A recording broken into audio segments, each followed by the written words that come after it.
La fille, après plus de 2 jours d'entraînement, se prépare à se déguiser en garçon pour aller à l'école à la place de son frère. Hey, what's up? Hey, show me this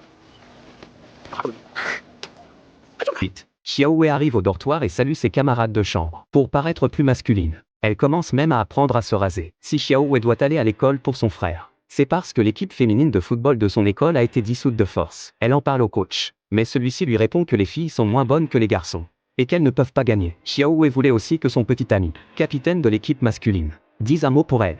Mais il pense exactement la même chose. Alors Xiaowei rompt avec lui sur le champ. Sur le chemin du retour, l'ex-petite amie de son frère jumeau la prend par erreur pour lui.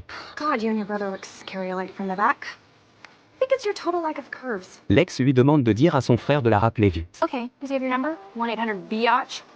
Dans ce temps, le frère de Xiaowei veut poursuivre son rêve musical. Il demande à Xiaowei de garder le secret auprès des parents et de l'école. En regardant la photo de son frère, Xiaowei a soudain une idée folle. Elle va prendre la place de son frère à l'école, intégrer l'équipe de foot et battre l'équipe de son ex. Elle va alors voir Paul pour qu'il l'aide à changer d'apparence. Paul refuse au début, mais finit par céder face aux supplications de plusieurs filles. Hey, come on, Paul. Yeah, come on, Paul. Yeah, come on, Paul. Colle une fausse moustache à Xiaowei, lui apprend à marcher comme un garçon, et enveloppe son corps avec de longues bandes. 2 jours et demi plus tard, tout est prêt. Le jour de la rentrée, Xiaowei arrive à l'école à la place de son frère. Et le premier jour, c'est les sélections pour l'équipe de football. Xiaowei prétend être allergique au soleil pour éviter d'enlever son haut, mais à cause de la différence de physique et d'endurance, elle ne peut être que remplaçante. Mais au moment de prendre la douche, Xiaowei est figée sur place, car il n'y a pas de cabine dans les douches des garçons. Heureusement, le coach vient la chercher à ce moment-là, le directeur veut lui parler. C'est ce qui lui permet d'échapper à la catastrophe. En arrivant dans le bureau du directeur, Xiaowei croit que son identité est démasquée.